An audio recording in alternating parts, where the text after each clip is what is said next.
मैंने करीब 7-8 दिन पहले एक डिबेट में किसी चैनल पर कहा था कि अगर मुझे राहुल गांधी से सवाल पूछने का अवसर मिला तो मेरा पहला सवाल ये होगा कि आपकी आर्थिक नीतियां क्या होंगी। ये हमारे दो का आप आरोप जरूर लगाते हैं, लेकिन आपकी सरकार आ जाएगी तब क्या होगा। देखा जाए तो राहुल गांधी ने उसका आंशिक उत्तर दे दिया राजस्थान के बहाने। देखिए राजीव जी, हर राज्य में इन्वेस्टर्स मीट होती हैं, तमाम देश के उद्योगपति पहुंचते हैं, घोषणाएं होती हैं। मैं जहां बैठा हूं भोपाल में, वहां मध्य प्रदेश में पिछले 18-19 साल में, जिसमें 15 महीने की कमलनाथ की सरकार छोड़ दें, तो बाकी के समय में शिवराज सिंह की सरकार ने करीब करीब 12 या 13 इन्वेस्टर्स मीट किए हैं, और उनमें से 2-3 का मैं स्वयं भी साक्षी रहा हूं। ग्वालियर में जो इन्वेस्टर समिट हुई थी उसमें पता नहीं 3,17,000 करोड़ के MOU हुए थे, करार हुए थे। मंच पर बाकायदा मुख्यमंत्री शिवराज सिंह चौहान बैठे थे। कमलनाथ की सरकार में भी वाइब्रेंट मध्य प्रदेश करके शायद उसका नाम था, इंदौर में हुआ था। संयोग से मैं उसमें भी था और ये अडानी साहब उसमें नहीं आ पाए थे। उनका वीडियो संदेश कमलनाथ की मंच पर मौजूदगी में स्क्रीन पर दिखाया गया था। तो कोई भी राज्य अपनी तरक्की के लिए अगर इन्वेस्टमेंट बोला, इसमें कोई बेजा बात नहीं है जी। सवाल हम लोगों के दिमाग में भी था और राहुल गांधी ने उसका सीधा उत्तर दिया है कि अगर गलत तरीके से किसी उद्योगपति को, किसी व्यापारी को, किसी इन्वेस्टर को कोई लाभ पहुंचाया जाता है जो शासन के मान्य नियमों के खिलाफ हो, तो वे उसके खिलाफ खड़े हो जाएंगे। कम से कम हम और आपने 30 में पत्रकारिता में पहली बार देखा होगा कि एक पार्टी का मुखिया ही मान लीजिए, वे पद पर नहीं है लेकिन कांग्रेस पार्टी के सबसे बड़े नेता वही हैं, पूरी पार्टी उनके पीछे की। वे अपनी ही पार्टी की राज्य में सरकार के खिलाफ ताल ठोक कर कहते हैं कि अगर गलत तरीके से कोई लाभ पहुंचाया जाएगा तो मैं खड़ा हो जाऊंगा। एक खुले हुए समाज में, एक लोकतांत्रिक राष्ट्र राज्य में इतना भी पर्याप्त है। तो एक विषय तो यहां समाप्त होता है कि हम भी चाहेंगे, हम और आप जैसे खोजी पत्रकार जो राजस्थान में हो, जयपुर में बैठे हो, वे खोज कर लाएं कि अशोक गहलोत ने किसी गलत तरीके से निर्धारित प्रक्रिया का उल्लंघन करके अडानी को कोई लाभ पहुंचाया है, तो हम और आप राहुल गांधी से अगली प्रेस कॉन्फ्रेंस में पूछ सकें कि आइए खड़े होइए जयपुर में अशोक गहलोत के खिलाफ। अगले विषय पर आता हूं। राहुल गांधी प्रेस कॉन्फ्रेंस कर रहे हैं, आपने कहा कि इस दौर में सच बोलना कितना घातक है। ये बात सही है कि जिस दौर में, जिस समय में झूठ 100 टन खरे माल की तरह बिक रहा हो, वहां सच के सिक्के को बाजार में उतारना बहुत जोखिम भरा काम है। लेकिन ये जोखिम किसी ना किसी को तो लेना ही होगा। जब देश के प्रधानमंत्री, चुने हुए प्रधानमंत्री, तथ्यात्मक और तार्किक रूप से झूठ बोल देते हो, तब कोई तो खड़ा हो जो सच बोले। तो मैं इसकी तारीफ करूंगा, और पत्रकार के नाते डॉक्टर राजीव, आप और हम भी चाहेंगे कि हमारे प्रधानमंत्री किसी दिन प्रेस कॉन्फ्रेंस करें।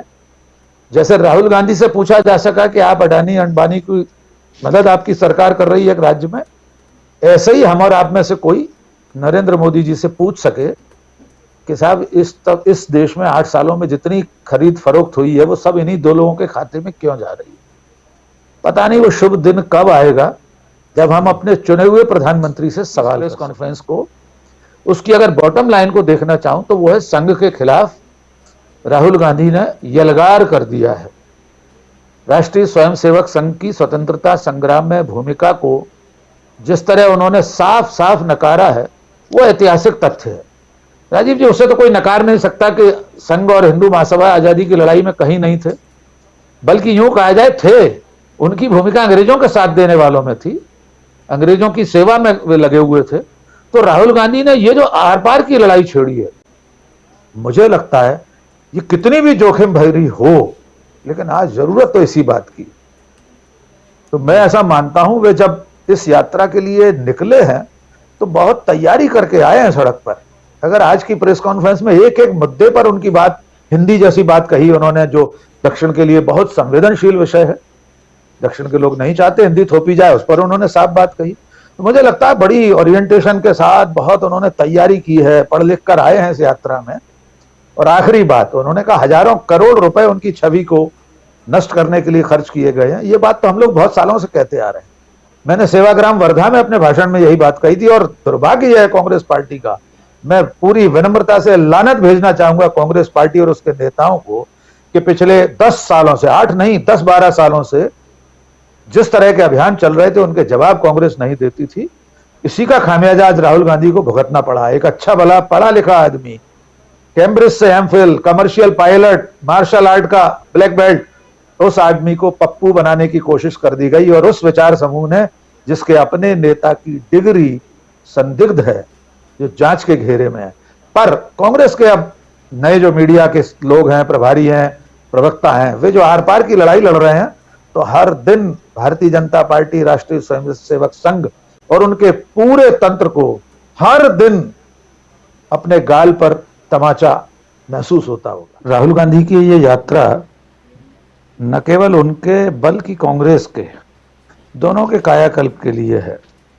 अगर हम सिर्फ 31 दिनों की मीमांसा करें तो इतना स्पष्ट है कि भले ये यात्रा राजनीतिक उद्देश्य के लिए ही है, हर राजनीतिक दल अपनी सत्ता में वापसी के लिए, सत्ता हासिल करने के लिए कुछ न कुछ करता रहता है, सब तरह के दांव-पेच अपनाए जाते हैं।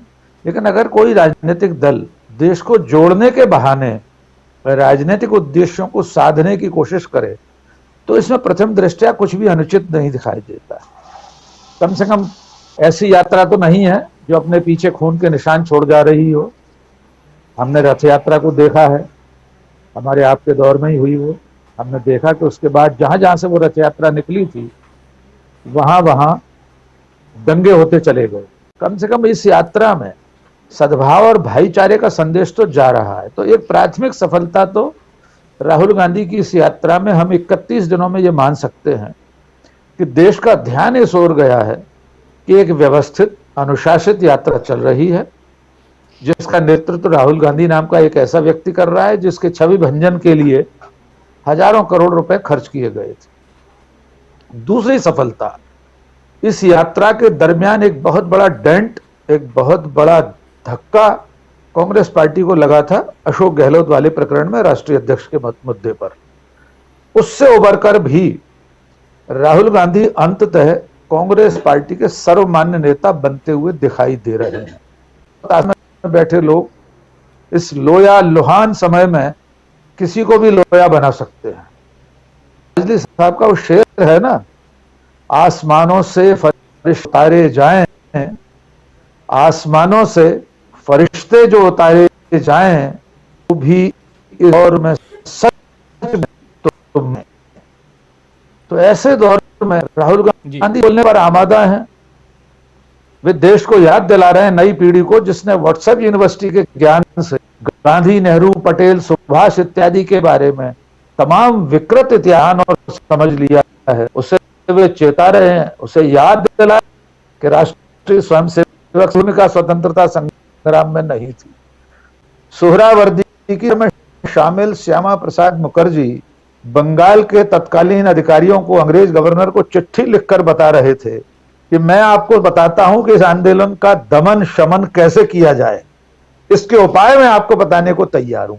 लिखित पत्र है, बाकायदा उसके प्रमाण मौजूद हैं।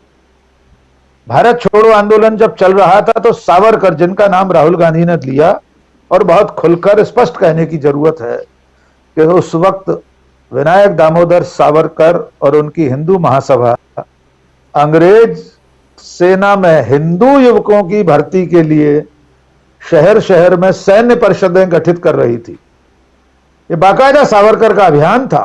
उन्होंने कहा था कि हम इस मौके पर आपका साथ देने के लिए तैयार हैं। मैं हिंदू युवकों से आह्वान करता हूं कि वे ब्रिटिश फौज में भर्ती हो जाएं। कितने उदाहरण चाहिए, प्रमाण चाहिए इस बात के लिए। जब सरदार भगत सिंह को फांसी हुई, राजीव जी, राष्ट्रीय स्वयंसेवक संघ और हिंदू महासभा ने श्रद्धांजलि अर्पित नहीं की थी शहीद आजम को, और आज हमारे प्रधानमंत्री मंच से खड़े होकर झूठा आरोप लगाते हैं कि भगत सिंह के जेल यात्रा के समय कांग्रेस के नेता उनसे मिलने नहीं जाते। मेरा एक वीडियो है मेरे चैनल पर, सब प्रमाण मैं बता सकता हूं, इतिहास सिद्ध साक्ष्य हैं कि शहीद आजम भगत सिंह जब जेल में बंद थे तब मोतीलाल नेहरू से लेकर काला काकर नरेश, जवाहरलाल नेहरू जेल में जब अनशन पर बैठे थे भगत सिंह तब उनसे मिलने गए थे। उसका वर्णन उन्होंने किया है कि इतने दिनों से अनशन पर बैठा है लेकिन उसके चेहरे पर सूर्य के समान तेज है। ये शहीद भगत सिंह के लिए लिखा है। और उन भगत सिंह की शहादत पर संघ ने श्रद्धांजलि अर्पित नहीं की थी राजीव जी।